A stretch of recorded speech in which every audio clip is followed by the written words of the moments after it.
All I do is think about you. Oh, think about you. Think about you, baby. Think about you.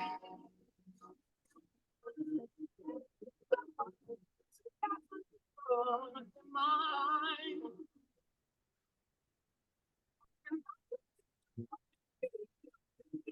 Trying to find. Well, let me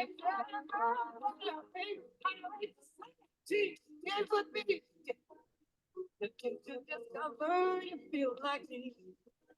If you should discover this greatness for you, well, I'm gonna tell you,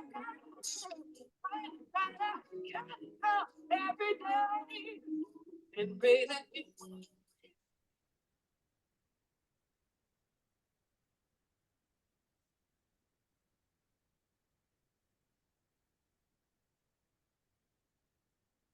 Well, welcome everyone. We are so glad that you're here. We're going to get this party started. I played that song intentionally because all we do is think about our students 24/7, 7 days a week, 900 whatever days in the year.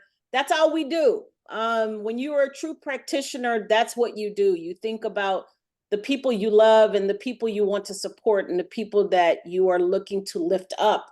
And so I was intentional about picking a song that I think really kind of captured what we do as Black practitioners every single day. My name is Dr. Helen Young. I am part of the Pipelines to Possibilities co-founding team. Today we are kicking off our Black Faculty Table Talk with some amazing individuals that we are super excited to have with us today. Specifically today, we're going to be talking about support programs that ensure Black students' success. So let me introduce you to this amazing panel. First up, we have Miss Anita Bailey. Anita Bailey comes to us from the Umoja community. She is a higher educational professional and advocate for social justice and equity, with close to 20 years of professional experience and development to serve underrepresented student populations. With a specific concentration rooted in African-centered practices that optimize the development of academic resources, learning and development in historical contexts that stem from African history and culture. Her contributions to the reimagining of higher ed have allowed her to develop training and learning modules, JEGNA-ships, village academic supports, intrusive counseling methods, and data practices that illuminate storytelling to disaggregate data. And if you have never heard this woman tell a story, you have missed out. She is an amazing storyteller. She holds a degree from, I'm trying to get my brain here, Mount San Antonio's College, where she is a proud graduate. She is also a graduate of the University of Louisville in Kentucky, and then Azusa Pacific, where she graduated with her graduate degree. Welcome, Anita Bailey. Our next panelist is Lydell Willis. He comes with over 25 years of experience, specifically working with students and families of color to remove educational barriers that exist in the educational system. His experience includes working with K-12 school districts, community colleges, nonprofits, and as a marriage and family therapist. Currently, he serves as the director of the Student Basic Needs and Success at Compton College. Lydell is passionate about helping Black students holistically complete their career and their educational goals and ushering in the next leaders of our community. Welcome, Lydell. Dr. Antonio Banks is a Watts, California native, baby, whoop, whoop, who brings over 14 years of experience in student affairs, services, and educational research at 2- and 4-year institutions and nonprofit organizations. His experience ranged from working as a research assistant, resident coordinator, program director, data analysis, regional, and statewide coordinators. He currently serves as the inaugural director of the Black and Males of Color Success Initiative at Compton College. During his undergrad career, he witnessed how a lack of navigational capital can disqualify even the most brilliant Black minds when it comes to higher education. Completed his studies his studies in education, doctorate in educational leadership, has enhanced his skills as a leader in the ability to be a change agent in the field of study congruently as a practitioner, researcher, lecturer, and educational consultant. Furthermore, his educational background, work experience, and passion to empower those who become change makers themselves is irresistible. I believe that's what that says. Welcome, Dr. Banks. And last, but certainly not least, we want to welcome Savannah Richardson. She serves as the Black Cultural Resource Center and Umoja Coordinator at Las Positos College. She's an alumni of Las Positos College. Whoop, whoop, whoop. There's another community college, folks, holding both an AA in liberal arts and science with a focus on social and behavioral sciences and sociology. Additionally, she earned her bachelor's degree in sociology from the University of California at Riverside. And she takes pride in being the first generation and transfer student from the Bay Area. During her tenure at University of California at Riverside, Savannah played a pivotal role in establishing the Umoja community and reinstating her campus media chapter on campus. She's deeply dedicated to giving back to her community through research and cultivating connections among individuals striving for higher ed and stability. Before joining Las Positas, she worked as an admissions counselor with the Black and African American recruitment team at her alma mater, the University of California at Riverside. She currently holds the position of secretary for the UC Riverside Black Alumni Chapter. She's currently finalizing her enrollment in a graduate program in educational counseling to further enhance her ability to support individuals pursuing higher ed. Welcome to the fraternities, Ms. Savannah. We want to thank these amazing individuals to agreeing to serve on our panel today. I am going to shift it over to Dr. White, who's going to take the next helm. All right, well, thank you. And thank you, panelists, for being here. Thank you, audience members, for being here. I'm Khalid White, one of the Pipelines to Possibilities co-founding team as well. And so happy to have you here with us this morning as we drift into the afternoon. So again, just thank you. We want to celebrate not only this opportunity to be together, but also to acknowledge the fact that we're here for some reasons. We're here for some real reasons. And one of those reasons that we are here is to talk about the needs for facilitating Black student success, and also on the flip side of that coin, Black employee success as well, Black faculty, Black staff, Black administrators, okay? And with that being said, we also want to support the Black Student Success Week that is launching next week. And we want everybody to pay close attention to the week-long series of events, panels, Black Hour, and all of the different local campus activities that will be happening as associated with Black Student Success Week. A lot of planning, preparation, a lot of thought, intentionality has gone into that. And ultimately, we are here to uplift that and uplift Black student success, but also, because this is the Black Faculty Table Talk, we want to talk about Black employee success as well, because the two go hand in hand. So thank you all for being here. Again, I think that, we're going to have a great panel and a great opportunity today, but just want to give you the reasons why we are here. It's a twofold reason, but it's all wrapped up and tied up with the ribbon of Black student and faculty and employee success in our system. So thank you.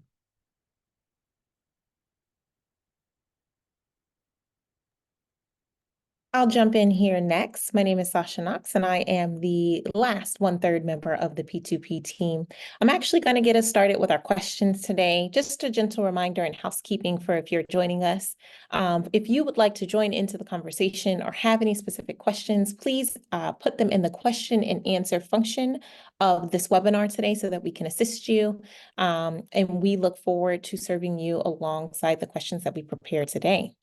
Now, jumping into the heart of this panel and this discussion, I'm just going to call you one by one, but if you can share with us each one of your programs that you manage, and then how is it designed to support Black students? I'll go in first order that I see, and that's Anita. Please tell us. Absolutely. I'll jump in. Now I'm trying not to be long-winded because there's a lot to say about it, Umoja. But I'm excited to have the opportunity to share and talk about it. So the Umoja Community Education Foundation is where I work from, but it's really important to preface that the success of Black students in this program was from the heart and dedication of our founders who established Umoja. And essentially there was a need, right? We know there was a need for Black students, and without any money or any permission, our founder said we are going to establish an organization to be able to serve the needs of our students, because if we don't do it for us, nobody's going to do it.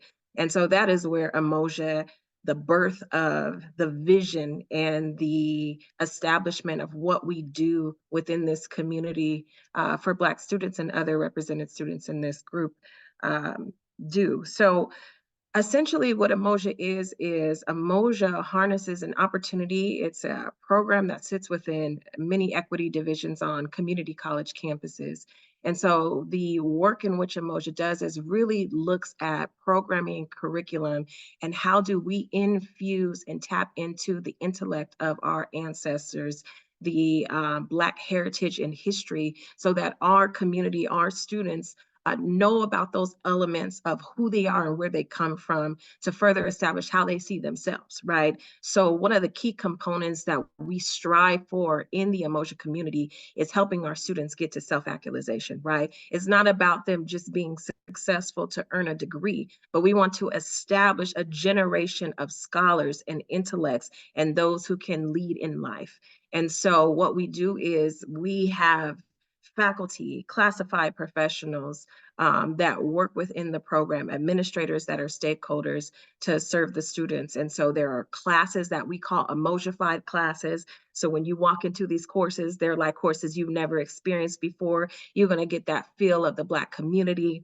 You're going to have that faculty member that feels more like kinship and family to you, because they are not just dedicated to you doing well in that course, but they are really concerned about what is happening in your life, right? And what those barriers can be and those challenges that can inhibit you from attaining your goals and your dreams. And so we infuse who we are and those elements to the students' learning process. And so our students are able to write about things in their assignments and their work that are relevant to this world, that are relevant to the Black community. And the students thrive because they feel connected to what they're learning and experiencing. And then on top of that, we have elements of programming. And so we are preparing students for career. We are preparing them for transfer. We are preparing them to look into grad school. And we are giving them opportunities for experiences that heighten their professional development so that they can tap into other peers and other folks that they can network with. So our organization, we have 73 affiliate programs in the state of California, and we have 3 programs in the state of Washington. So all of those programs are being led by thriving Black faculty practitioners that are doing this work to serve the students on the ground. And as a foundational organization, we provide professional development events for both students and Umoja practitioners. In addition to that, we provide support and funding and resources so that these programs can thrive. And so what makes it so important for our students is because they feel connected, right? We know that there's so many challenges behind just being a student, right? The multiple identities of who we are. And so this program is so essential because it creates a safe space for our students to be able to connect, to be with one another, and to be able to learn about themselves and have that connection throughout. And so anyone who comes through Umoja, students and practitioners alike, they're a part of Umoja indefinitely, because our students will continue to grow and learn and then practice that Sankofa to come back to be able to give to the other generations that come through as well. So I'll pause there. I know I got some more for you all, but essentially that's a little bit about the Umoja community and kind of what our focus is and what we're doing. Thank you so much. Such empowering work there. I wrote too many notes to try and capture anything, but I will say self-actualization in that Sankofa, connected to the Black community. So thank you. Savannah, you are up next. Can you please share with us the program that you manage, and then how is that designed to help Black students? Yes, so here at Las Positas, I manage our Black Cultural Resource Center. This was actually a space, so I graduated in 2017, but there was talks already amongst the BSU about creating a space for Black students. But after I left is when the students really got the groundwork started of going to pitch those conversations to the professionals here at Las Positas to get the center going, because they were having spaces made for them on campus, but they were constantly getting kicked out of these spaces. And they were like, well, when are we going to have a space for us to be here on campus? So it's been about 2 years where we've officially had the Black Cultural Resource Center due to the efforts of our BSU and the support from our BEA, which is our Black Educational Association, which is basically our faculty and staff association here on campus, to really hone in and get this center here on campus.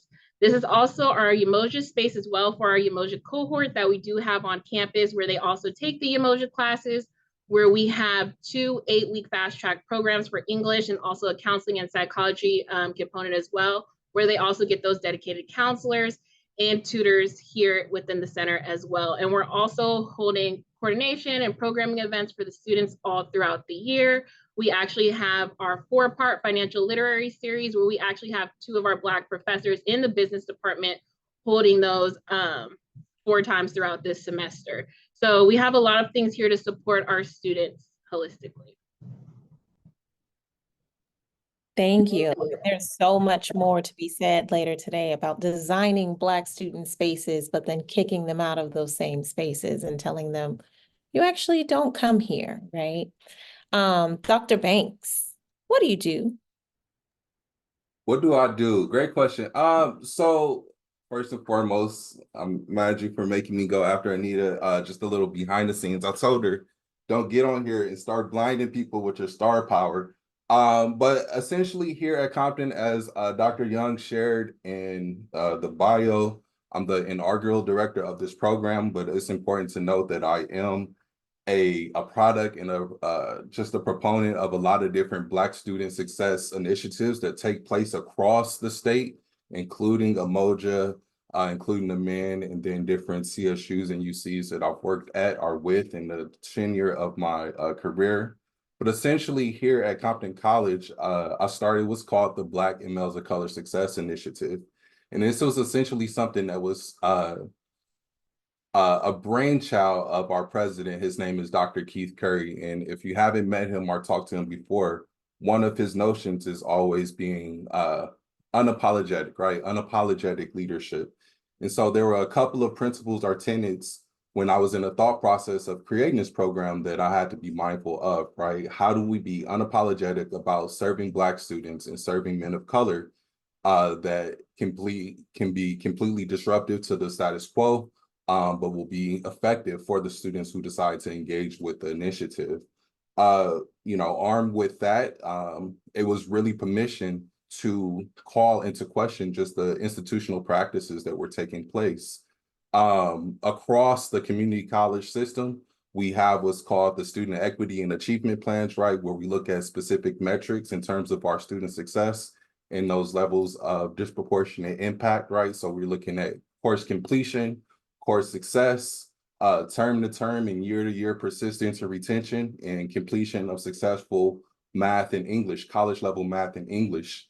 And almost universally, if you look across the California community college system, you'll find that those 2 particular student demographics, being Black students and men of color, are usually some of the most disproportionately impacted. And that was no different here at Compton College. And so one of the things about our program was I was able to call into question, both on the student services side and on the academic side, what are we doing to serve our Black students, and what are we doing to serve our men of color, and how can we do this more effectively? So those were some of the things that I'm able to do on the administrative side. In terms of student engagement, we're really involved in terms of trying to provide programming, quality programming, that borrows from a lot of the philosophies from programs like Umoja, like Amen, but has our own particular twist on that. The cultural identity development piece I feel is critical. So everything that we do, it can be related to college preparedness, our college readiness, our career readiness, but it's always rooted in how does this reflect, or how does this intersect with your identity as a Black student or as a man of color, right? And let's bring some of that real lived experiences that you hear in the world, and let's bring that into the space and have that be a consideration and a talking point as we engage around this more general topic. With that being said, you know, we do a lot of programming here for students. In addition, we do a lot of professional development, where I'm able to bring in a lot of different subject matter experts from across the state. We have a lot of star power in terms of Black educators across the state. So we've been able to do things like bring Dr. Young in the HBCU Caravan to Compton College, bring Jamal Brown in the Black 365 Academic Knowledge Bowl to campus, bring Devon Walker and the Play Black Wall Street to campus and things like that.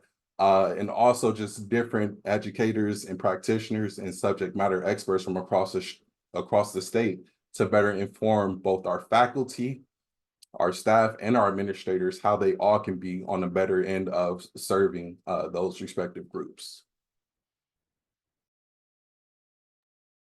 Thank you. And thank you for your team for being unapologetically in service of our Black students and our Black male students. Lydell, certainly not least. Thank you. I'm sorry. Okay. Thank you, everybody. I'm Liddell Willis. I'm the Director of Student Basic Needs Success here at Compton College. And as everybody has seen with the funding that is coming around, the more basic needs centers and basic needs services are coming up in colleges. But however, we know the concept of basic needs is not new.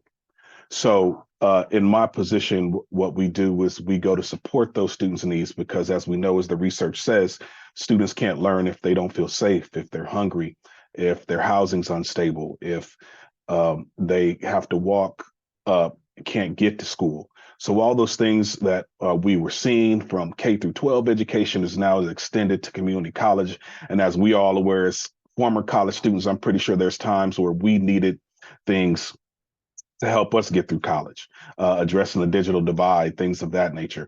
So here at Compton College, we partner campus-wide to work to bring basic needs to our students. Also in my program, I serve as the director for our Rising Scholars Program, which is our formerly incarcerated students program here at Compton College. So we know that we are overly represented in the prison populations. So for those of our brothers and sisters that come home, we make sure that we have a support program here to get them connected to people on campus that can help them and support them through their educational journey. With basic needs, all the stuff that our students have went through to get to college, we want to make sure that those basic needs are not a barrier for them to get through. So when a student comes to my office, I want to make sure that you don't have to worry about what you're going to eat, how you're going to get to class, how are you going to complete this class, because life is hard enough.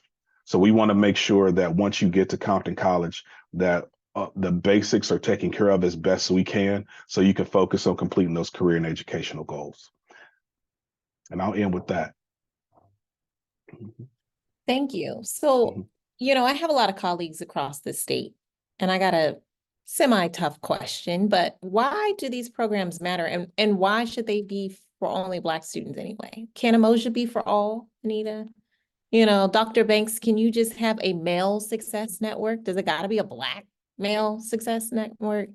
What do these programs that you do bring, and how are they, why should we really be funding them as a state?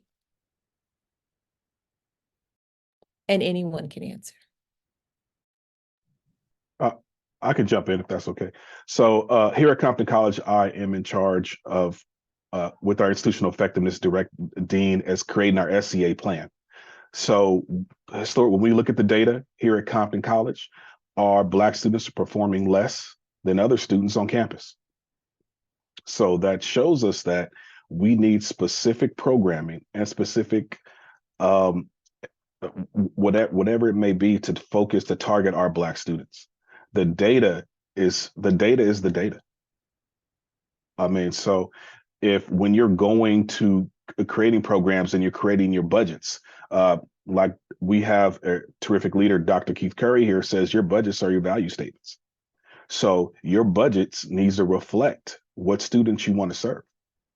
And programs like our program here, Black Male Success Program, Umoja, things of that nature that are going on campuses, they're important to support these students because the success of Black students is important. I'm gonna jump in on that. Absolutely agree. The data is the factual evidence, but we know that there's more to that. And so Umoja specifically is very important because the institutions of higher education do not include the identities of Black students and Black people. And so what Umoja does is come in and force the institution to reevaluate their methodologies to serve Black students. And so the practices that are employed by practitioners do not work for everybody. And so what Umoja does is, as an organization, those who commit to say, I want Umoja community on my campus, you are saying that you are going to have trained faculty that understand the needs of students. You are saying that you are going to have an institution that provides specific resources for Black students. And so it's important because our students need spaces where they can be authentically themselves.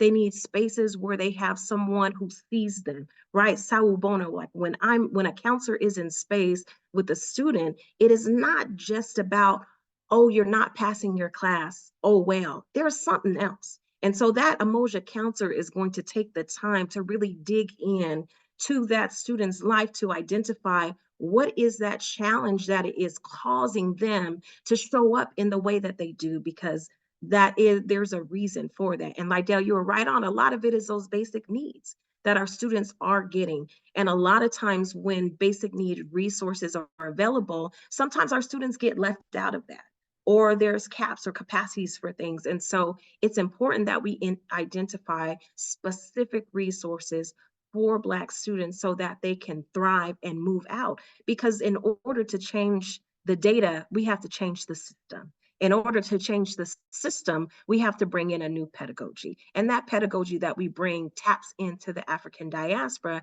so that our students truly know the capacity of who they are, which there is no capacity, right? Our students can thrive to be exceptional and do all the things that they need to do. And so I think those key components and looking at that is why resources must be invested in Black students. If not, we will keep seeing the same trends in data and we will never see the results that we need to see so that Black students can be successful.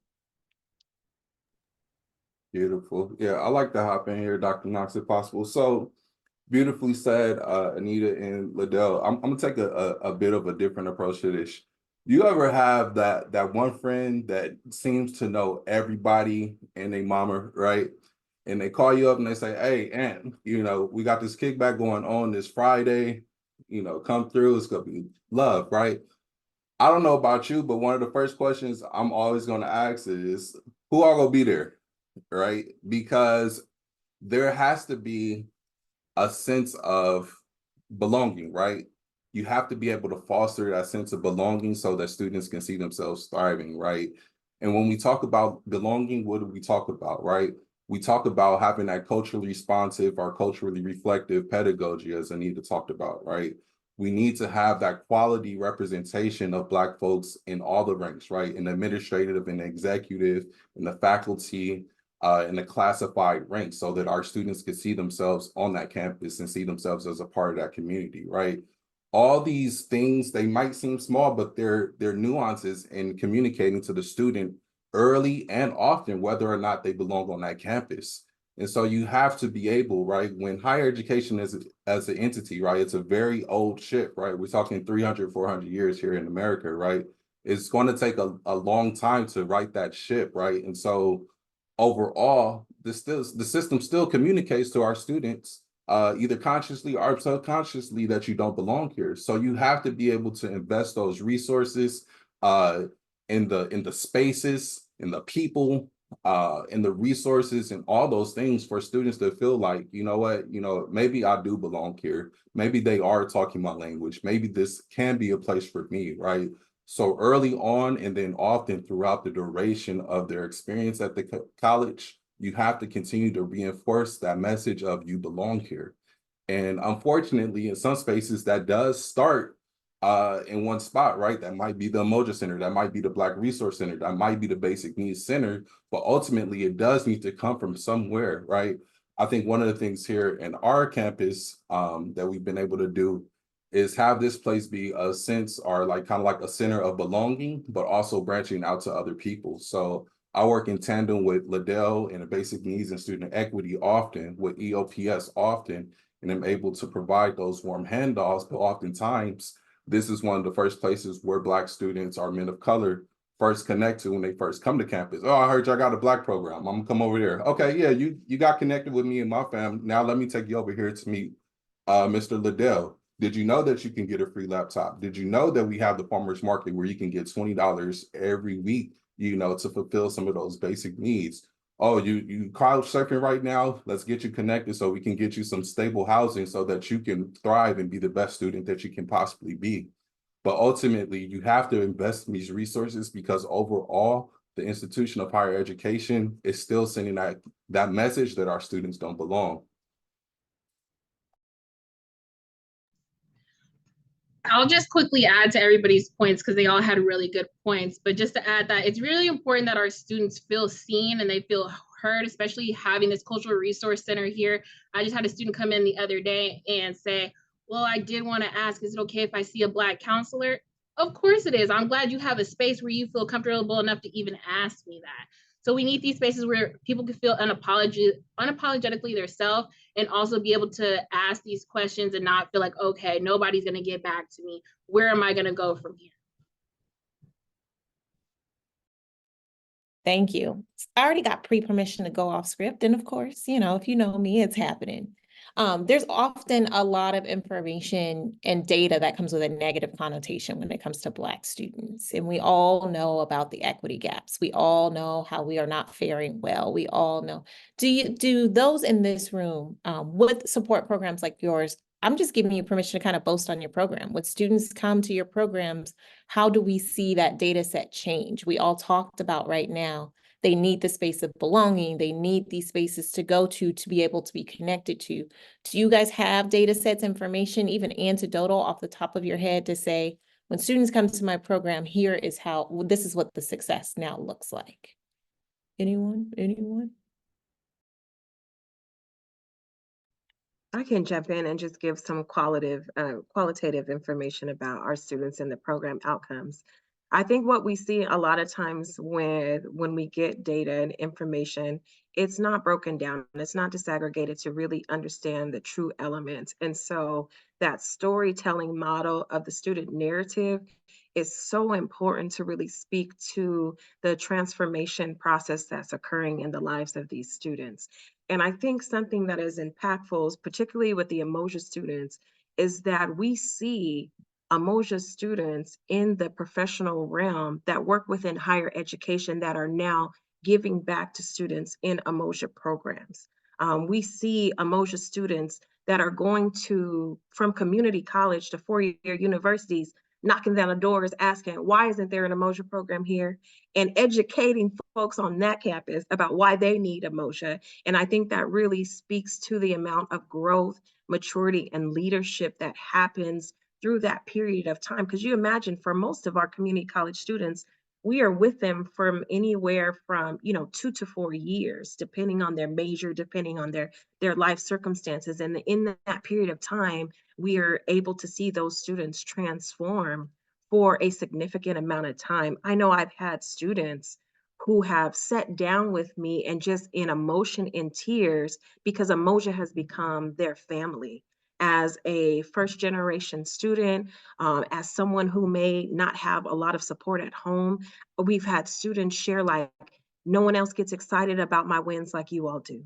No one else shows up to my graduation. No one else has gone to move me into college. It's Umoja who did that and became our family. And so there is tons of quantitative data that shows that we are able to increase the amount of transfer students that go through the door. We worked with the RP group to do the African American tipping point assessment, and that really shows that Umoja is one of those key factors to make sure that students get to the gate of transfer. And we know that because there's a specific formula that is in place to provide those results, having space, disaggregating the data, providing developmental experiences for students. But what is to me most compelling is when we hear it from the lives of the experiences and the voices of the students who tell us, without Umoja, I would not have been here. Without Umoja, I would not have graduated. Without Umoja, I wouldn't have that person to connect with and talk to. Without Umoja, I wouldn't have had that hotel voucher because I was going to be on the streets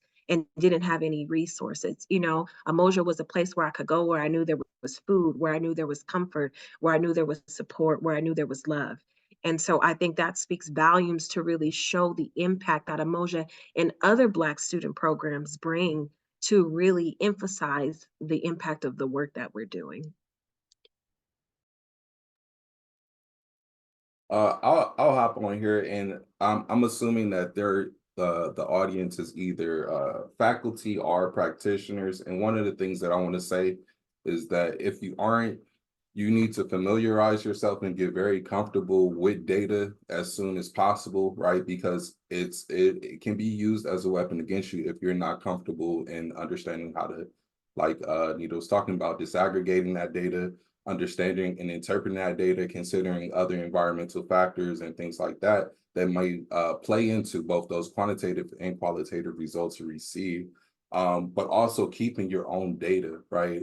I think that's imperative because we know that our institutional effectiveness centers across the state, they're impacted, right? Because the entirety of the campus is looking for them to provide data for all types of dashboards, right? Information that you have to report for MIS or the data mart or whatever the case may be. So while it may be, it's beneficial to have that relationship and establish a relationship with institutional effectiveness, but you need to become crafty and mindful of creating your own in-house assessments and evaluations of everything that you're doing, right? Because at the end of the year, they're going to want to know what was that perceived impact by way of participating in your program. Why should we keep funding this program at the rate that we're funding it?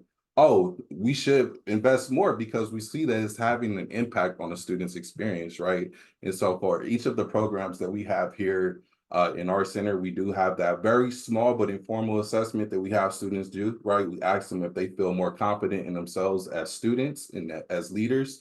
Do they feel more confident in pursuing their anticipated professional pathway? Do they feel that they've been more connected to a faculty, staff, or classified professional on campus by way of participating in this, right? Because we know anecdotally and through the research that the more relationships that you're able to build on campus, the more likely you are to be successful at the campus, right? And so if we ask those students those small questions, right, not this super long, in-depth type of assessment, right, but just these really quick points that we can, you know, tie into the programming or tie into our sessions. If we're able to do that, we're able to demonstrate and document internally and report back to the institutional effectiveness. Yo, my program is moving the needle. You don't believe me? Look at the comparative group of students who are participating in my program versus the student demographic who could be but isn't participating. Look at the needle, look at the difference in between those, you know, two groups. And so for everybody that's on the call, I would advise you, you know, especially as funding, you know, across the state fluctuates, right? You have to be equipped and armed with that data at the hip, right? You gotta keep it on the hip like a sidearm, right? Because you never know when you'll need that to be able to speak to the success of your program in those rooms. You know, anecdotally off the top of your head, the hours and the impact that you're having for the students.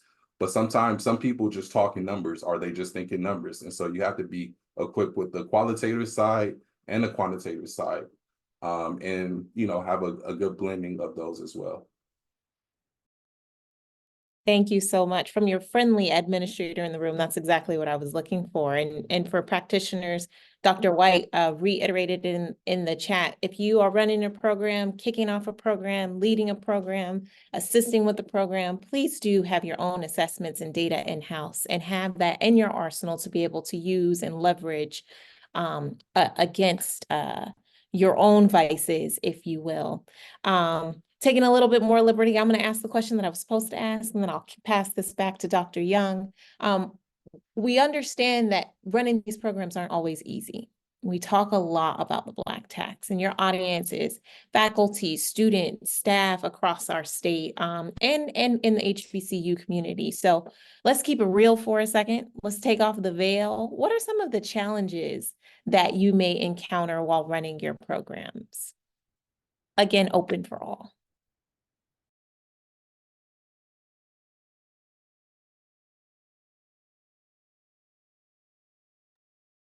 I can kick it off.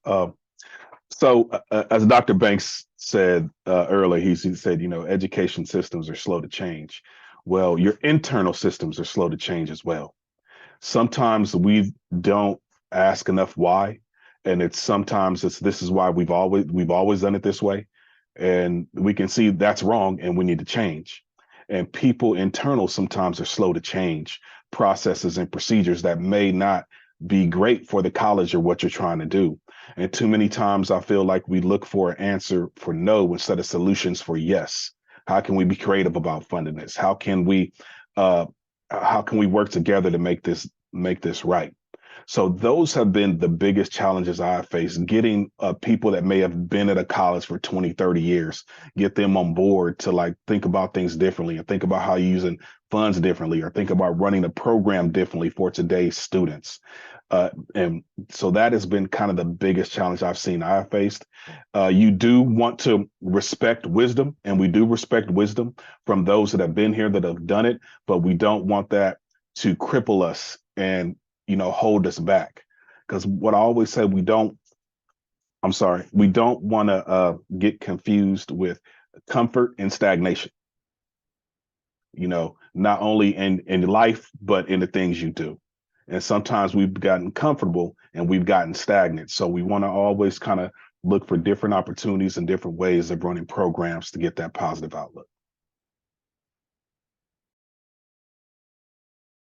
Savannah, I saw you on mute. Jump on in there. Yeah, I was just going to mention, I think support and visibility from the overall campus is kind of a struggle. Like, I've only been here for maybe about a month, and I've had different faculty around campus come by and say, hey, can you post this up and support my event? And, oh, where can I post it up on the wall? But you see, I have other stuff here to support our students in our center. Would you like more information about that? Would you like to tell our Black scholars to sign up for the Black Excellence graduation while I'm also supporting you as well? And I think also people think, oh, Black Cultural Resource Center, I don't identify as that, so I can't come by and say hi or check in on the students. No, you absolutely can, because I'm sure you have an expertise or something that you can add to our students here in the space. Just because you don't identify as something doesn't mean you can't be an ally or a resource to our students. So those are just a few of the struggles I've noticed. I'll jump in there, and in everything everybody is saying, yes, and yes, those pieces too. I think something that's really important that we look at is what I see, because we service multiple Umoja programs within the state. So I have the privilege to see what everybody's dealing with. And so what I see a lot, and I know just from my personal experience and too, it's very important that institutions do not compare other equity programs. It is important that it's not, well, in this program, they do this and this is how they move. We have to curate experiences for different communities and different programs, and we can't use them as leverage to one off against each other. That is very important, right? This is its own program, this is its own program, and this is its own program. It's not made to look the same, right? So I think that's really important, that institutions and those who are making the decisions right at the table truly understand those components and pieces, along with the institutional support that when you say you want to support an initiative and you put that in your publication and you market that and you put our students on your website, you better be sure to back it up. Because we're not just using our students as advertisement agents, right? There is true intention that needs to go behind the statement of, we want to close equity gaps for Black students. So if you say that, let's do that, right? And that also ties into it. Y'all said this is a safe space, so I'm gonna just go ahead and jump in, and it's gonna be what it is. But we have to also be mindful that, especially in spaces where there are not a lot of Black practitioners, that we do not put our Black practitioners into compassion fatigue, because we are pulling on them to be the solution for everything. And so what we often experience, particularly I can just speak to the Umoja community, is we have a lot of times where our practitioners are the one who's leading that program, and then they're asked to do everything. And that is not realistic, because y'all, we are human beings. And so because we love Black students, that gets used against us.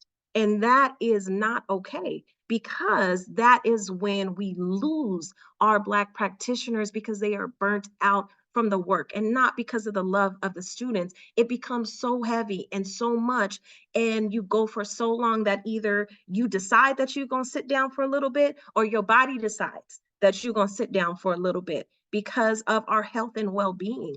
And so I think it's really important to understand what is the institution's process, and what is the institution's vision when it comes to having collectives of individuals supporting. And those can be allies, those can be stakeholders, but I think it's really important because our Black practitioners are pouring their heart into this work. It is beyond, it is not just a job for most of us. It is a calling and it is a purpose, and therefore we go above and beyond. So my 120% may look like yo 70%. I'ma just put it out there. And so if I'm going 120 every day, what happens? Right. So I think, in lieu of all the things that were being said, the institutional support, I think it's important that we're keeping in mind, are we truly being able to show up and support? And are we caring for the practitioners? Because if we don't care for the practitioners, then there's no one to take care of the students. And if I can just be honest, not everybody's going to care the same way for our Black students as some of those who are put in those positions. And we cannot afford to lose those people. And so we need to treat them with the value that they are and that they deserve. Wow. Yeah, please do. Oh yeah. So real quick, I really just wanted to elaborate on all the points made by my esteemed colleagues and make a quick plug for a scholar that's out there doing the work in our community. Dr. Jonathan Henderson just recently published his dissertation. You should check it out.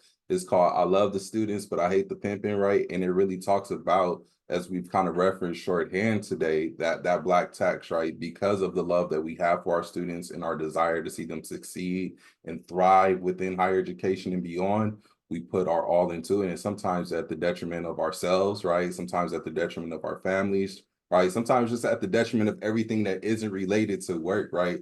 And so I think that institutions have to do a better job of taking care of those practitioners, but also not expecting these practitioners to be a Swiss Army knife, right? In some places, I've had the opportunity, like Miss Anita, to see how it's running across the state of different places, right? In some places, you're expected to be the counselor, the programmer, the admin, the adjudicator, represent at the academic senate, the classified senate, represent at the board. And it's just not possible to carry that load and being one or two people, right? Like that's not possible. So you have to rely on a web and support network. And this has to be something that is governed from the top down, because if it's not governed from your president, right? If your president and your executive leadership isn't championing this, people have their own priorities and their own things, right? And people, especially if it's not a group that they're especially passionate about, right? They will be able to prioritize and set those boundaries that we sometimes have difficulty doing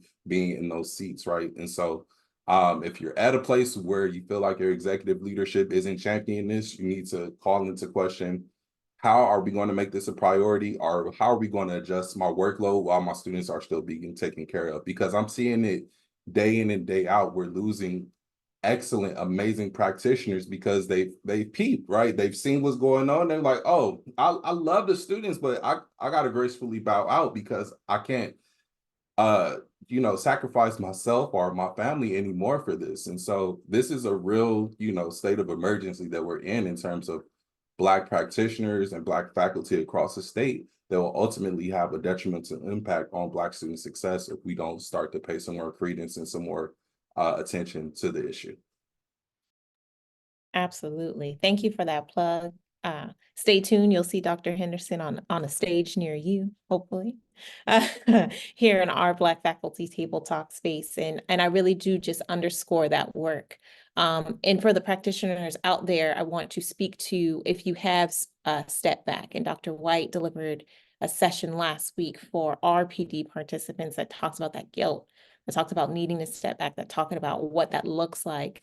And I just encourage you to find safe spaces that encourage yourself and ample up that self-care, and understand that there's an army out here that's got your back, and you do not have to be the answer for all. But with that, I relinquish the next set of questions to Dr. Young and try to zip it back here, but wish me luck on that. I might unmute and pop back in here. No problem, Dr. Knox. This is what we said earlier. We're going to go with the energy. We're going to go where God takes us. We're going to go where we think the folks need to hear. So not a problem at all. You guys have done such an amazing job. Let me just reiterate what I've heard in the last 30 minutes.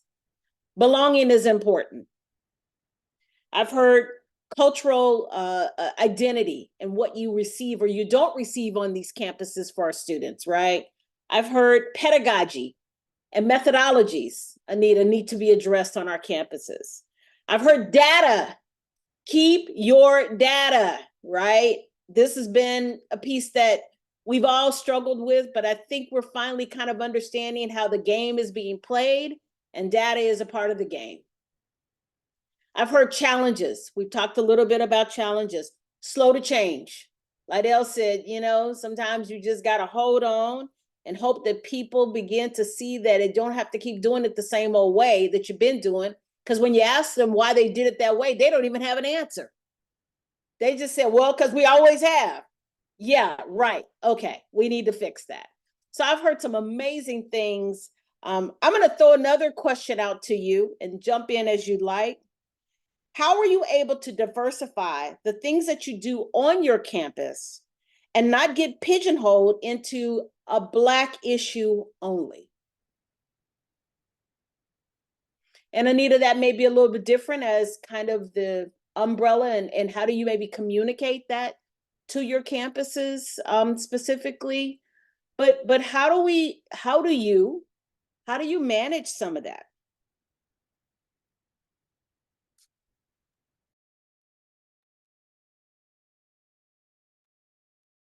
I'll hop in while people have their thinking faces on. I think one of the things that has really been kind of like a hallmark of the programming that I've done in different spaces that I've been in is when you're doing quality programming and intentional programming and thoughtful programming, whether you know it or not, you start to attract the eyes and the interests and then the presence of others, right?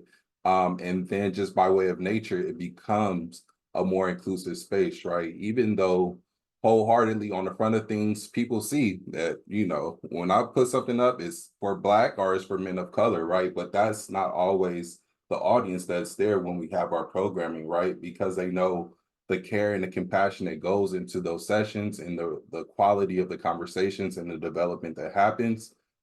This then becomes a space for many students to feel, want to be engaged, right? And what happens is they take that back and they go and talk about that somewhere else, right? And so then you become embedded into the institutional fabric, right? Because they see that although you have a primary emphasis and focus on these students, they know that this is a program that's based on equity and based on serving and uplifting the entirety of the student population with the emphasis and focus on that. And so I think, you know, earlier in my career, I used to be concerned about that, right? If you don't want to be seen as just quote unquote, just the Black program or whatever the case may be, but people are going to want to get involved and get interested, right? If you're developing quality outcomes for the students that are participating. So I think the more that you pour into the quality of what you put out, it's naturally going to attract people who are looking for that same type of engagement or same type of investment. And then it doesn't become a quote unquote Black issue, but it becomes a student issue. That's one of the big things that we have to focus on, is not putting the responsibility and the sole responsibility to the success of Black students on the Black practitioners or on the faculty. This is the institutional responsibility. Our students are Black, but this is an institutional responsibility. So how can we pull you in and use your expertise and your knowledge and your wisdom and your resources to uplift this student group? I love it. Lydell, because you're the basic needs coordinator, and of course you don't just serve Black students, but who shows up in your office? Is there a perception about, well, you know, that stuff is always going to Black students or students of color? How do you kind of manage that? Wow. So, you know, at Compton, we're a little different. We're 60% Latino, about 30% African American. So Okay. we're servicing mostly students of color. I think it's for some people on campuses it can be difficult, because if you don't be the one pigeonholed, then it won't happen. So if you're not pulled into the Black issue, then it might not be addressed. Gotcha. So it's kind of a double-edged sword sometime, where yes, we're fighting that fatigue and we all have deal with that. But if we don't get involved, then no one's going to address it.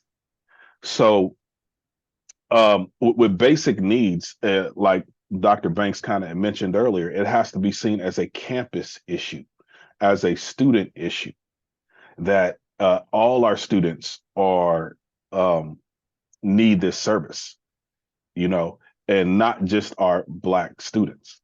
So making sure that, and Dr. Banks also mentioned, it has to come from leadership. It can't just be about, it has to be professional development, like around how we're going as a campus.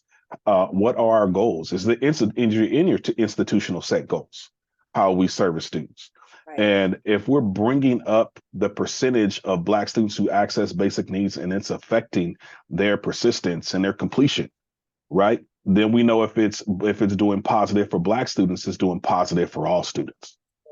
So making sure that, you know, everybody's bought in, everybody understands what you're doing on campus. But like I said, I also know for those of us, you kind of have to recruit a group too, that you know is going to show up. So when you can't make it, you know that they're going to have your back. And also getting the student voice involved. I have very great student workers that work in my office that will also spread the word and take up stuff for them. So don't forget about the power of the student voice and what students want to bring to your campus, and sometimes and letting them run with it, because it looks a little different if they're going to the president and going to the board about issues affecting your campus and you're not. So, empowering our students. yes. Empowering our students. Savannah, your program says Black Resource Center. How are you going to try to manage those issues where folks don't think it's just Black issues, right? I mean, your name screams Black Resource Center. How are we going to address that? I think to also go off of Dr. Banks' point is having those programs that are centered for everybody, to where they feel like, okay, even though this is primarily held by BSU, I could still go in there and use the services. For instance, the Umoja program's holding the 4-part series for their financial literacy series, but not everybody in the center was Black. And we did not engage with these people because they weren't Black. We also incorporated them into the conversations as well, to where they felt comfortable even going to speak to the professors afterwards. So I think as long as your programming is significant to supporting our students, and we're also welcoming these students without the fear of being in their space, it will also help us to integrate other people as well. Also, our BSU is holding a One Love Festival across campus, but it's not just for BSU. We're inviting our other program support systems to have activities for students to learn about our different cultures and program centers. So just integrating everybody to know what we hold as Black people and how we present in these spaces goes a long way. Love it. Come on, Anita, bring up that rear for me. So I think with Umoja, it's a little bit different. And I think we have some elements that we utilize to try to aid our campuses in that level of advocacy to be able to justify the work that they're doing. And so within the affiliate programs we have, they have a memo of understanding. So when that institution signs that MOU, they are agreeing to have that emphasis and focus on Black students. And so when we're in spaces and conversations, we pull that document up. And we're able to have conversation with, those who are making the decisions to remind those leading that this was the focus to equate to what we want to see happen to close equity gaps. And so let's have a discussion on what may be the barriers so that we can work collectively to have resolution. And so I think that what Umoja brings when there's an affiliate connection on the campus is now you have another layer of support and advocacy and justification for the work that is being done, right? Because as we noted earlier, the data speaks for itself, but there's still pushback, right? Even when the data speaks for itself. And so we're able to come into the spaces and do that. For our organization, we have in our mission and vision that we are serving children of the African diaspora, but we're all serving other students that are represented in the Umoja program. So we do have students in Umoja programs that are of other cultures and backgrounds. But I think what's important, and this is the message that I often share when we're doing professional development and training, is stay true to tapping the African diaspora. Do not change it to make other people feel comfortable. And I think that's important because if our legacy and what we are trying to establish is to make sure our students are connecting to their identity and culture, then we have to make sure that in the classroom and programming and everything that we do, we don't change that. And we don't change the language to suit other people. And those who are there that want to learn and receive, we welcome that. Because we do need folks to be able to truly understand the experience as far as we can of what Black people go through in the educational setting, in the life journey, et cetera. And so it helps equip others too, to be able to connect and to be that ally and to be able to support. And so I think with Umoja, if anyone is interested in having a Umoja program on their campus, send us an email. But you have that layer to be able to provide that level of support. Where we actually will come to the campus and come in and be with you to have those conversations, which I think is important because as Black folks doing this work, we have to remember that everybody in this space is serving at different institutions or different organizations, but we have to be mindful too to do a better job of coming together as a unit and showing up in full force. When there's a problem somewhere, we all come together, show up. right? And so it's not just one organization. I know this happens in different spaces, but how can we take accountability to do that better so that folks on these campuses aren't feeling alone in this work that they're doing and feel like they have that support system where they can make that call and we show up. Love it. I love it. I'm going to shift gears. Dr. White has the final questions for the four of you. We're getting close to time and I want to be able to make sure he asks each one of you your specific question and then leave some time for Q&A. I know our amazing Dorinda has been managing that, but we'll open that up at the end. But I'm going to hand it over to you, Dr. White, for those specific questions for each of our guests. Okay. So yeah, I had the pleasure of asking you all some direct questions, some specific questions, not to put any of you on the spot, but we are going to put you on the spot just a little bit. All right. So I want to start with Liddell. In terms of basic needs, and basic needs of our students continue to kind of change from semester to semester, year to year. But how can we ensure that community colleges keep up with understanding what the basic needs of our students are from year to year?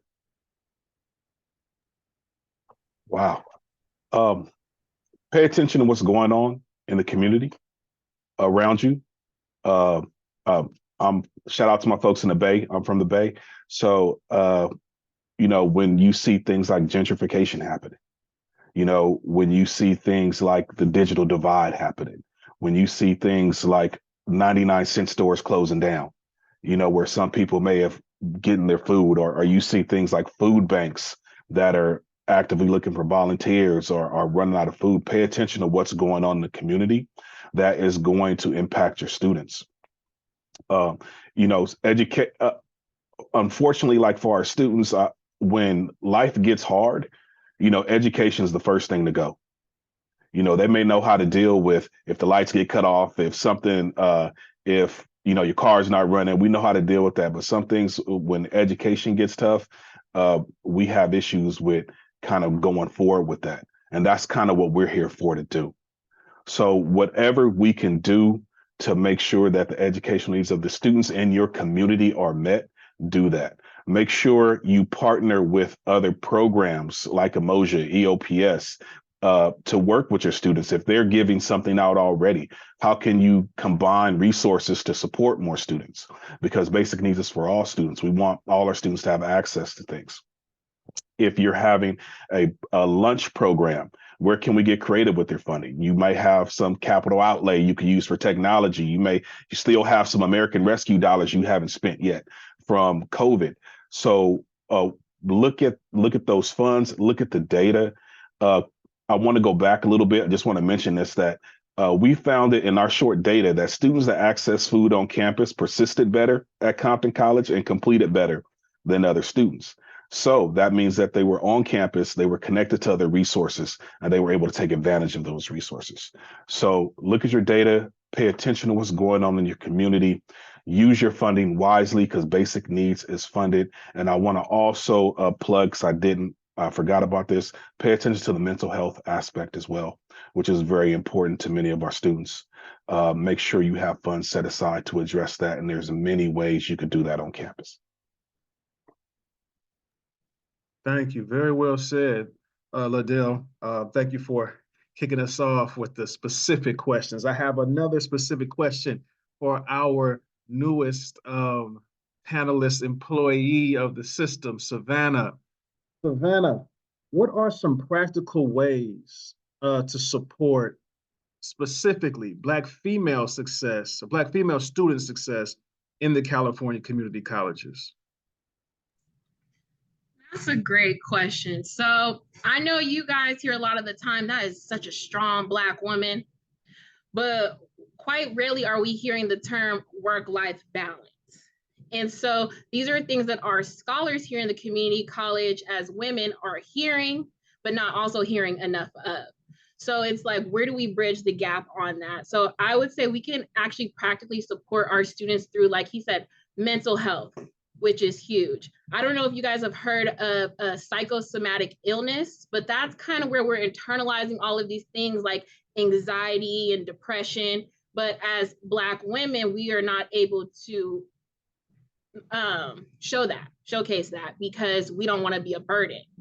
And so how are we addressing these things so our students are in a better space within themselves to focus on what they're here for, which is their academics? So if we're supporting them more by having more sisterhood affinity groups for our students to kind of just lay everything out there on the table and find other people that they can connect with and say, oh, you're a mother too, or you're also a first generation student too, like, can you come with me to combat these certain things, are huge.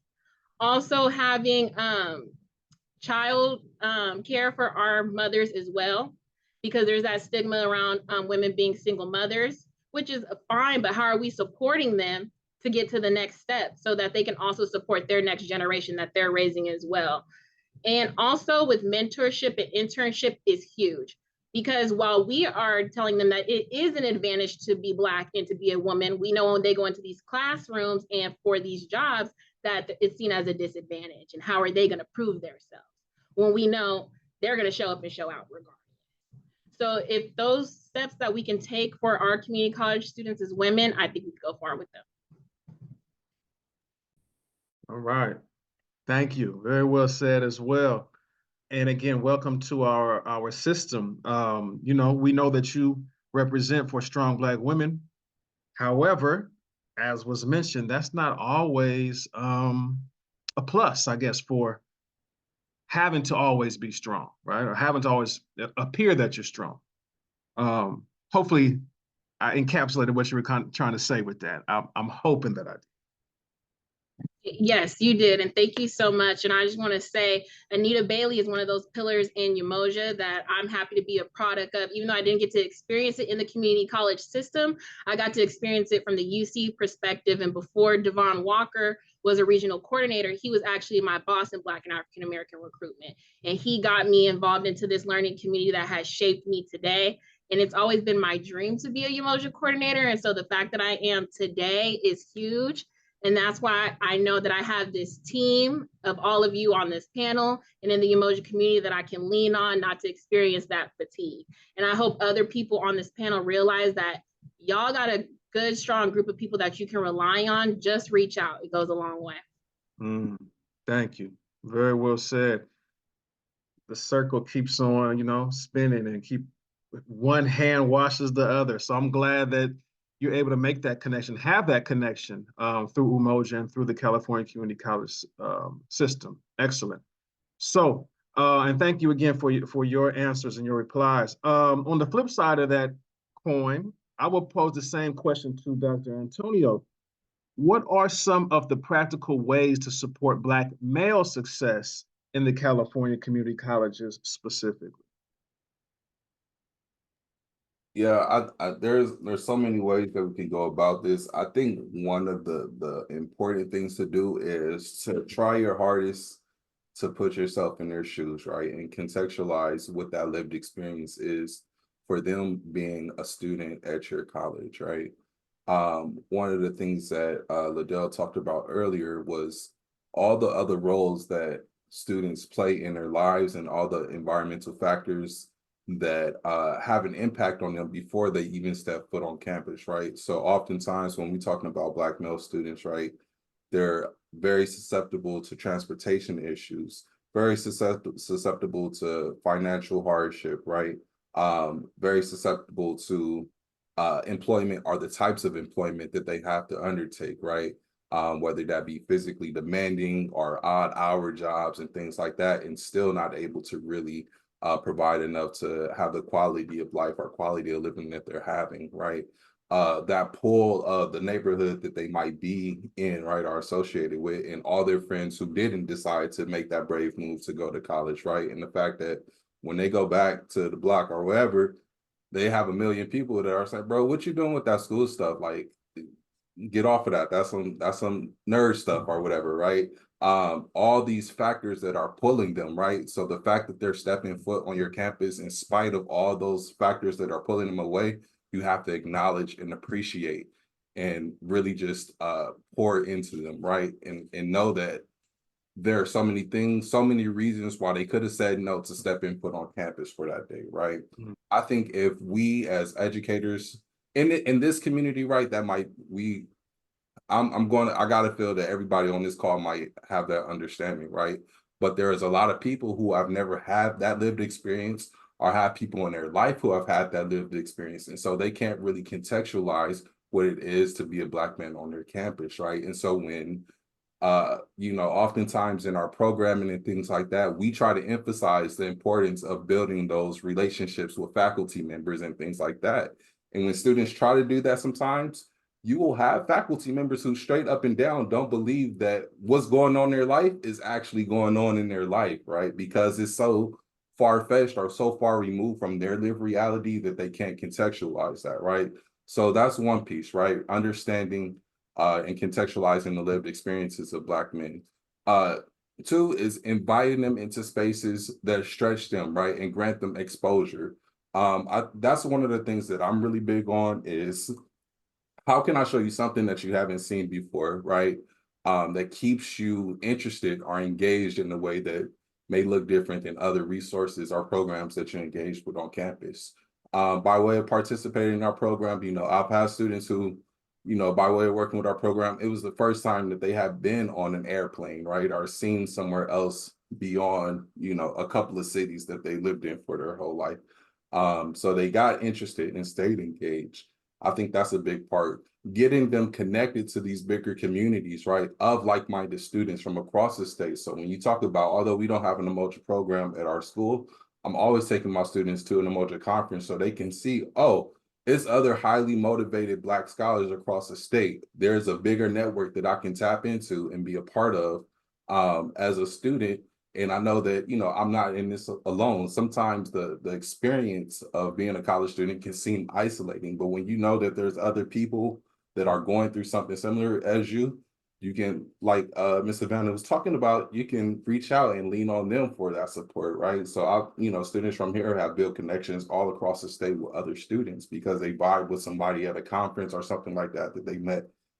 And lastly, I would just say, understand that they might not have all the skills and the coping mechanisms to deal with racial battle fatigue that we've been able to establish as Black practitioners in this space, right?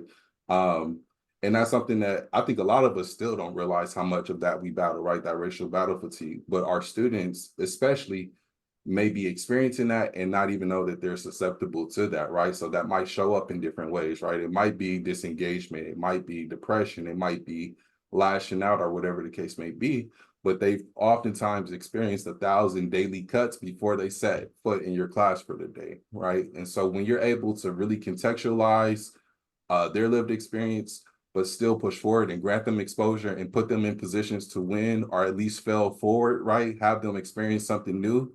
I think that those are some of the building blocks. And even if I think one of the biggest things too is if they do step away, when they come back, welcome them right back into the community, right? Because life, like they be saying, life be lifing for our students, like for real, right? And so sometimes they do have to step away. And then they kind of feel that anxiety behind trying to get reintegrated into the community. And that's when we as educators and practitioners have to say, hey, look, Dr. White, I don't know where you've been at, but I'm glad you're back, bro. Let's get to it. Let's get back on the ball. So I think those are some of the things that I would consider when working with Black male students in the community college system. Thank you.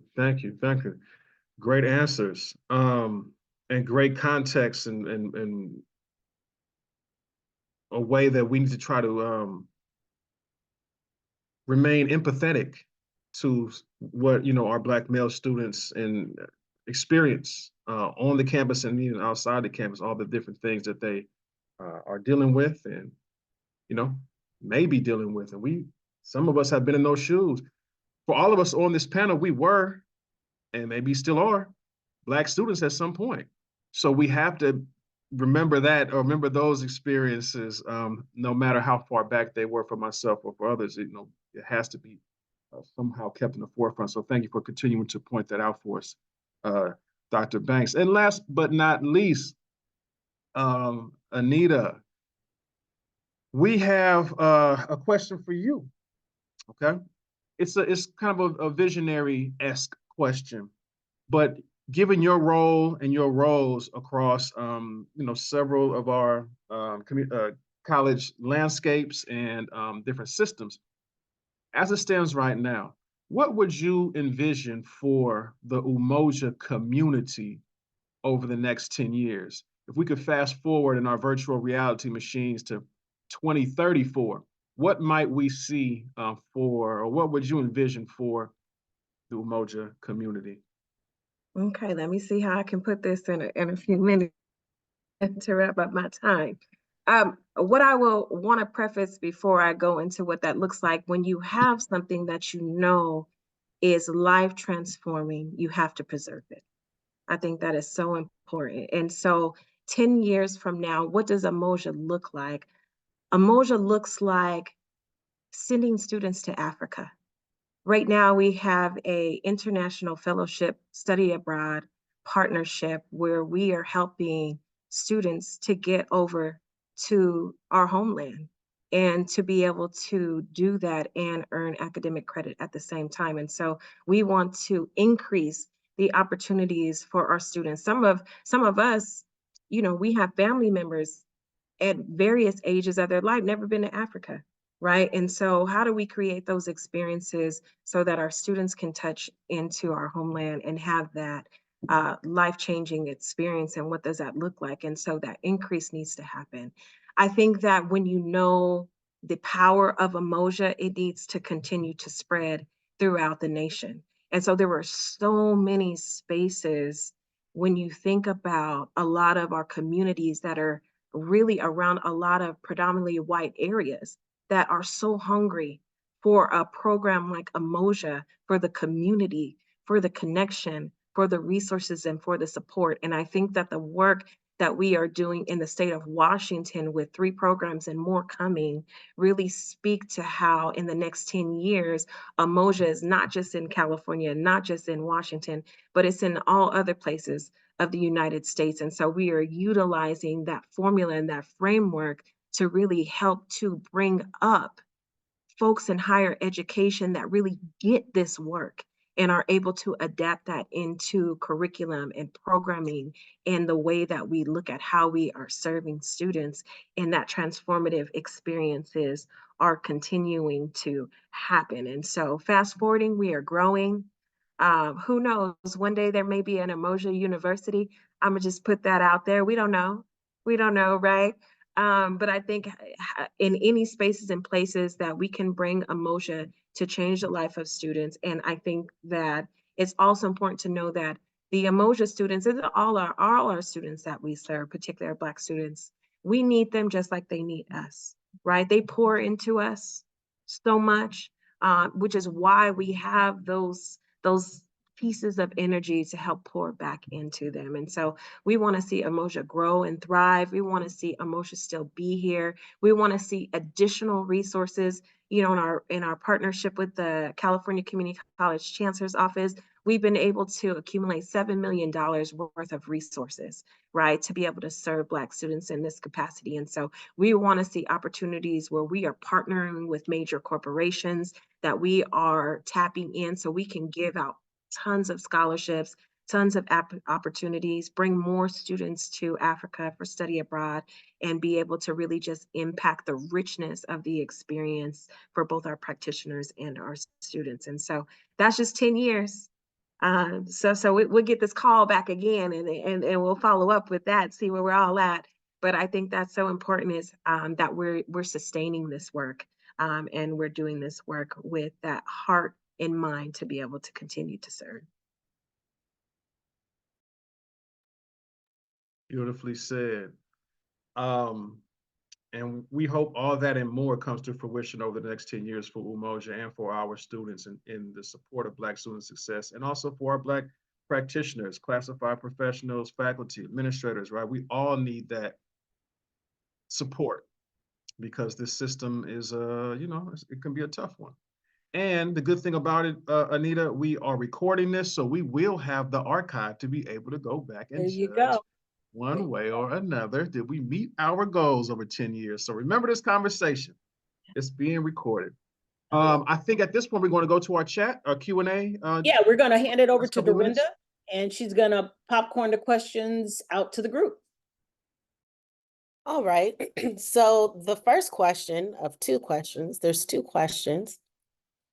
First is from Brittany Lewis, and it says, "This is so necessary. I love everything being shared. Can we speak on how other Black leaders can play a role in the Black tax in departments? Quote unquote, basically, skin folk ain't always kin folk." So if anyone would like to speak on that.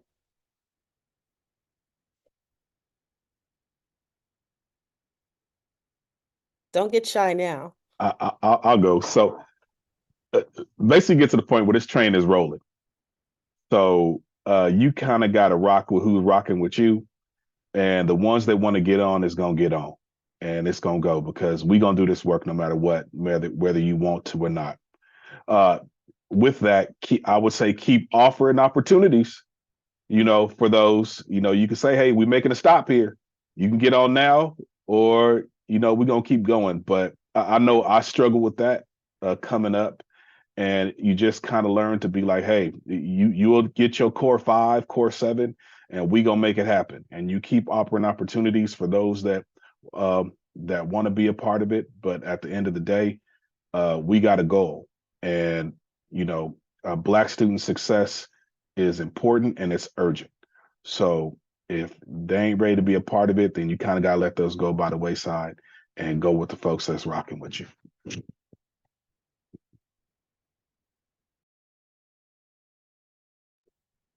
Sasha Knox likes to say, what side of history do you want to be placed on? I'm just saying. I think in addition to what Liddell was saying, I'm in agreement with everything that he said. I think one of the things when I do advocacy trainings across the state, one of the things that I try to preach, and this is usually for folks that don't look like the folks on this call, but I let them know that, you know, there's all different levels of advocacy, right? Can play a role in advocacy on behalf of these students in multiple, you know, different ways, not necessarily just always on the front lines, but there are different ways, right? I think one of the toughest things, but one of the things that I've practiced later here in my professional career is not passing judgment or thinking differently of those folks, right, who don't get on that Black student success train. One, because you can't assume that their fight is your fight, right, or the student's fight. And then, you know, secondly, you don't know what's happening in people's lives in the background, right? And this is not easy work. Like we've all kind of echoed on this call, it's not easy work. And if you have significant things happening in the background of your life, sometimes you don't have the space and capacity to show up like you want to, right? But I think it's imperative, like Liddell said, to continue to offer those stops to hop on the train, right?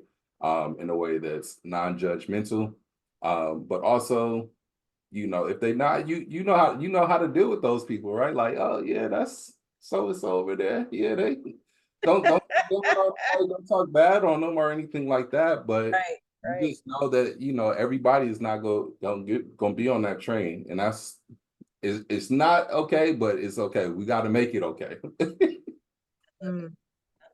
I'll add a little bit too. And thank you for this question, Brittany. And I think particularly when we're working in institutions where the administrators who are serving us look like us, and so we have those Black administrators that are overseeing our programs, I think you will have those leaders who are in space that have a level of support where they can speak openly and advocate. You may have some leaders who are in spaces who are new to that position and they're trying to walk a very fine line so they don't lose that position, because there are a lot of politics to deal with when you are serving. This is not to justify how people move, but I think it's important to have a realization of what that looks like for some folks that may be in those specific roles and they're the only one on that campus. And so they're trying to identify, what can I do to be able to provide a level of support to these programs, but also be able to maintain my work here until I can create that capital where I can say a little bit more and do a little bit more. And so, you know, that's a tough one, because, you know, there's a lot of times we've seen, I think all of us have seen administrators leave because they've spoken up and spoken out. And I think that is a part of what comes with the role. You recognize you're either going to come into that institution to shake it up, or you're going to come in that institution to sit nice and quietly and polite. And it depends on what position that person is in. But it doesn't mean that later down the line, things may not change, or there may not be a greater level of advocacy to be able to support. But I know there's a lot of balance when it comes, you know, to that role and that level of advocacy and what that looks like. Something that I implore on a lot of practitioners that I work with is, it's important that as we build our own village to serve Black students, that we have those stakeholders on our campus that may or may not be with us, but that we also tap into organizations within the community to be able to be a strong voice too, right? So tapping into the NAACP, tapping into the Urban League, tapping into other organizations that can help be a strong voice when you're in those spaces where you may not have that leadership support, where someone who is African American or Black, and you're needing a bigger voice to be able to advocate for you. And I think you said it very well, Kelly, when you talked about the student voice. I think you talked about, or Ladell, someone talked about the student voice, bringing the students in space so that they can be able to be a part of articulating what needs to happen and needs to be done. Because for some reason, it sounded a little bit different. You've been saying it in every meeting, but then you bring a group of students to come in, or you bring some advocates to come in, and they hear it a little bit differently. So, you know, it's not an easy question to answer, but I hope that gives just a little bit of, you know, some transparent, you know, tips on how to navigate that. And we're going to move to that last question because I'm respectful of time. It's 1:04, and I don't know if our panelists have other meetings or folks on the call. So Dorinda, what's the last question? It was kind of answered a little bit earlier. This is from Gail Russell. Okay. And she asks, what type of mentorship programs are offered at your institutions that involve group mentoring, career-based, internet mentoring, and traditional one-on-one training for Black male student success? So yes, I think that, you know, what we referenced earlier can encapsulate a lot of that. Another thing that I did want to highlight, in addition to that, across the state, in regards to men in particular, there is the a men organization, which stands for the African American Male Education and Network Development Organization, and they do a lot of great work as well in terms of developing a statewide leadership academy with students who are interested in engaging and, you know, taking their student leadership to the next level and beyond. That exists at a lot of campuses, but also a statewide entity that statewide program that students can tap into as well. But you'll find at different campuses that they do have, you know, programs like that, brother to brother programs. There's also the Men of Color Action Network, lots of different opportunities for students to plug into, because there are, you know, dedicated professionals that want to see these students grow in a way that's culturally responsive to where they are in their growth and their identity development. It really just depends on the campus. Great. Well, we are at time. We cannot thank you, amazing scholars and practitioners and community folks, but more importantly, family. Family.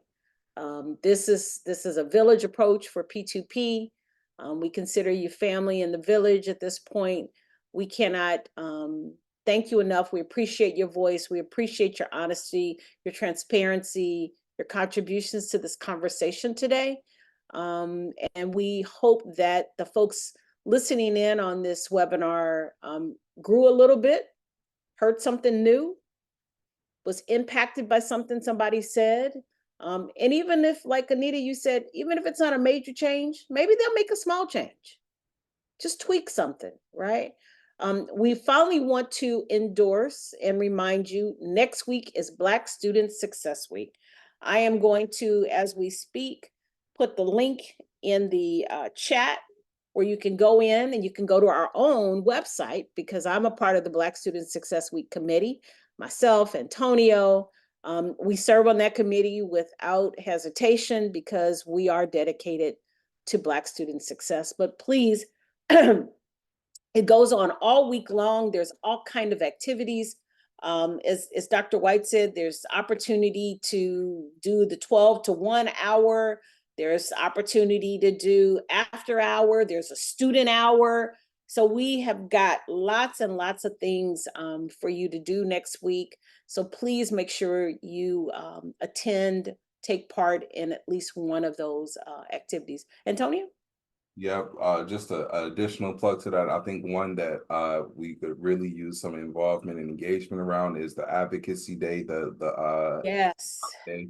As we know, advocacy and policy drives how and where the resources go on behalf of our students. And also, if you tune in Thursday, April 25th, I believe there's a panelist that's going to bring some heat by the name of Dr. White. I'm just saying, I heard that he's a great speaker. So I would check in on Thursday. I love it. I love it. Fantastic. All right, everyone. Thank you again. Have a wonderful rest of your day, productive week, and then we hope to see you next week during Black Student Success Week. Good night, everybody.